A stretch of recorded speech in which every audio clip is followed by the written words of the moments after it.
É aqui. Pronto, doutor, tá aí, ó. Tá certo?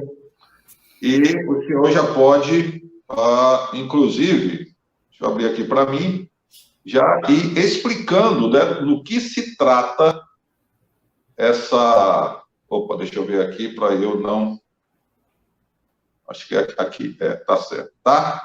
Do que se trata, né? Tá aí o número, né, do processo, tá aqui.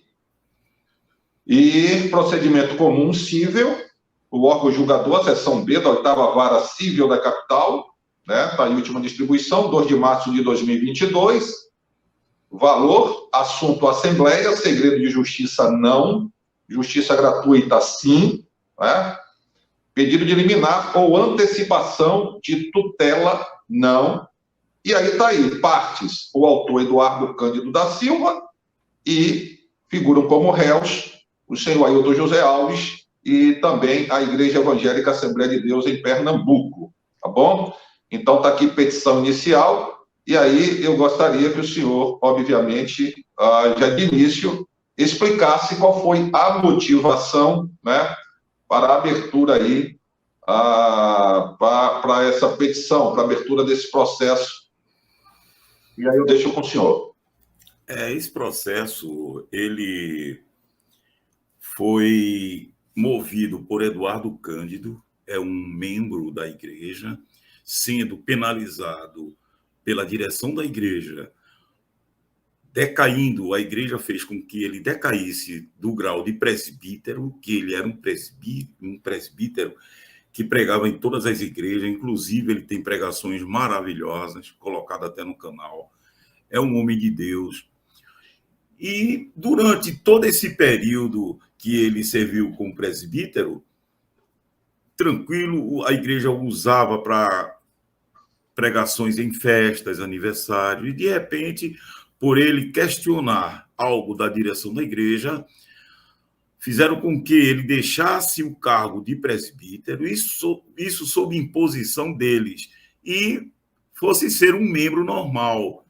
E ele, como membro da igreja, continua sendo membro da igreja, ele se sentiu incomodado porque ele paga os seus dízimos, os seus familiares, e de repente a gente estava vendo os dízimos ser direcionado para situações que não representam qualquer gasto com a igreja, e sim gasto pessoal do presidente da igreja. Foi levantado, Hafner, que o presidente da igreja, em inúmeros processos dele, aqui na capital, tanto na área civil como na área penal, ele utiliza o nome da igreja e o seu nome nas ações. Para quê? Para que a igreja arque com essas despesas. Eu digo assim porque um processo desse, inclusive de escritórios renomados aqui da cidade, o custo disso é caríssimo, Hafner. O custo desses processos são caríssimos, porque você sabe muito bem que na área criminal, os advogados, inclusive advogados de renome, cobram honorários altíssimos. E o presidente da igreja, ele coloca a igreja nesse caldeirão, porque quem vai pagar os honorários e quem paga os honorários não é a pessoa física do presidente, e sim a entidade. É uma situação vergonhosa, é uma situação extremamente, eu posso dizer assim, vexatória, porque você tira da entidade dinheiro que você deveria pagar. Então, o Eduardo, tendo acesso a essas informações, certo? O Eduardo viu vários processos, inclusive acompanhando, e percebeu que as custas desse processo eram pagas apenas pela igreja. Cadê o rateamento dessas custas? Cadê o rateio? Cadê a divisão? 50% paga o presidente, 50% paga a entidade. Não, a entidade paga 100%. Então, o Eduardo, se sentindo ofendido e na condição de membro, usando o próprio estatuto da igreja, que diz que o membro tem acesso aos relatórios financeiros, ele, utilizando dessa dessa atribuição estatutária, ele entrou com essa ação, tá certo? Pedindo, esse é um tipo de ação, Rafa, satisfativa. Ela não pede uma condenação em numerário, não. Ela permite apenas que o membro, que no caso é o associado, é considerado membro associado, ele tenha acesso a documento que a igreja não disponibiliza para todo. A igreja retém isso aí e não mostra a ninguém. Então, você, como membro, você tem que ter acesso a essas informações, porque você contribui, você é membro. Você é uma situação até natural e lógica de você ter acesso a esses documentos. No entanto, a presidência da Assembleia de Deus no Estado de Pernambuco, ela omite isso dos seus membros e associados. Inclusive, o Eduardo fez uma notificação, foi recebida pela igreja no dia 8 de janeiro. Que notificação é esta? Que pede ao pastor presidente que mostre, que apresente esses contratos de honorários feitos por esses escritórios renomados aqui de Pernambuco. Então, foi dado o prazo a ele de 5 dias, passou os 5 dias e ele não apresentou nada. Então, fez com que, por essa inércia, por essa desídia, ele entrasse com uma ação judicial. E essa ação, ela vai compelir o presidente da Assembleia de Deus a apresentar esses relatórios e também esses contratos, porque o membro deve saber por que e para que está contribuindo. Então, havendo essa apresentação, logicamente que vai ser apresentado apenas para o Eduardo, que ele entrou com ação. De posse desse documento, Eduardo pretende aí mover uma outra ação, constatado o desvio de dinheiro da igreja em benefício próprio do presidente, fica constatada aí uma violação do próprio estatuto. E essa violação, ela faz com que o presidente perca o mandato, certo? Ele perde o mandato exatamente por violar essa regra do estatuto. Logicamente que administrativamente seria impossível, Rafa, seria impossível você administrativamente conseguir isto. Isto aí só é possível com a força do judiciário, porque, na verdade, todos os diretores, eles vivem nas mãos, eu posso dizer assim, eles vivem ao alcance, eles vivem sendo sustentados pelo presidente. Logicamente que jamais isso vai acontecer de forma administrativa. Por esse motivo que procuramos o judiciário, porque o judiciário certamente dará uma resposta a esses abusos que o presidente vem causando na frente da igreja, escândalos e mais escândalos. A gente teve recentemente, naquela audiência que a gente mencionou ontem com o Giovanni, o representante legal da igreja, no caso, um advogado, ele disse claramente para o juiz: doutor, o dinheiro que se contribui não é para homens, é para uma entidade. Uma entidade. Aí o juiz, sem entender bem, aí perguntei, parou a audiência e disse: a entidade que você fala é Deus? Aí ele diz: é Deus, a gente entrega a Deus. Veja que coisa absurda. Deus precisa de dinheiro, Hafner e Pedrosa. Deus precisa de dinheiro. Ele disse: eu coloco nas mãos de Deus, para Deus administrar.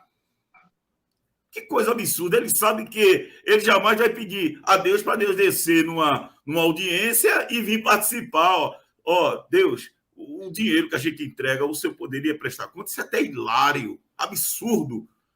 No linguajar jurídico, isso aí, uma teratologia jurídica, um monstro jurídico, isso aí. É um pensamento totalmente esdrúxulo, fora da razoabilidade, fora da lógica. Como é que você diz a um juiz de direito que está entregando dinheiro a uma entidade espiritual? Que entidade é essa? Eu sei que entidade é essa. Ele chama-se Ailton José Alves. É uma entidade, se entrega a uma entidade. Então, a entidade se sente no direito de fazer o que quiser com esse dinheiro. Tanto é que ele usa esse dinheiro para pagar as custas de processos onde ele deveria pagar. Quem paga é a entidade. Quer dizer, o dinheiro está sendo direcionado para essa entidade. Então, essa ação, Rafine, ela tem o escopo exatamente de uma satisfação do membro. Eu quero ter nas minhas mãos o contrato de honorários, que eu sei que não é barato.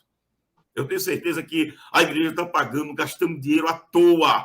Está gastando dinheiro, jogando no lixo, porque na igreja tem vários advogados que poderiam fazer a defesa da igreja. Eu, no início, era um dos advogados que fazia a defesa da igreja e fazia muito bem. E, na época, eu me lembro, Rafine, que o meu salário era de 9 salários mínimos, ou era 10. Você veja bem, 9 salários para fazer tudo na igreja, tudo, até atendimento aos membros que não podiam pagar honorários, eu fazia, Rafine, com todo prazer. E até hoje faço, até hoje. A grande clientela minha vem da minha igreja, da Assembleia de Deus. Eu ajudo a todos que me procuram. Eu não deixo ninguém sair aqui do escritório sem a devida assistência ou orientação. Então, a gente está diante de uma situação que é grave. É grave porque muitos membros da igreja não conhecem esse detalhe, que o presidente da Assembleia de Deus utiliza do erário da igreja para pagar custo pessoal seu. No caso, honorários advocatícios e custos processuais. A gente tem prova disso e colocamos nessa ação, colocamos todas as provas dessa ação. E, com certeza, ele terá o prazo de 5 dias para responder. Se ele, por acaso, não responder ou contestar, aí o juiz fará algo que consta da lei. O juiz poderá aplicar uma imposição a ele, uma obrigação dele apresentar sob pena de uma multa diária, sob pena de qualquer situação aí que venha obrigá-lo a apresentar. Porque se a gente chegar lá, como eu cheguei, e o Eduardo, nós pedimos através de um documento formal. Chegamos lá, pastor presidente, me apresente esse documento. Ele ignorou. Ele nem sequer respondeu, olha, eu não vou te responder, não, simplesmente ignora. Como é o tratamento a todos os membros que o procuram. Muitos relatos aqui diz que passa 1 hora, 2 horas, 3 horas e não consegue falar com o presidente. Então, nós usamos o que temos na lei, que é a notificação extrajudicial, e o informamos do nosso interesse em ter acesso a esses documentos. Sendo negado, não teve outro caminho ao presbítero Eduardo Cândido, a não ser ingressar com essa ação que já está em tramitação. Possivelmente, eu vou pedir uma certa urgência no despacho, porque o nosso presbítero ele tem problema de saúde, certo? E a gente, inclusive, está pedindo aí oração para o estado de saúde dele, que é um homem, um guerreiro, uma pessoa muito valente, mas está enfrentando um probleminha de saúde e a gente está aí dando a maior força. Então, Rafine, a questão toda gira em torno dessa questão estatutária. O pastor presidente perderá o mandato caso desvie dinheiro do erário da igreja em proveito próprio. Está lá no estatuto, não foi eu que criei. Vou colocar aqui, inclusive, doutor,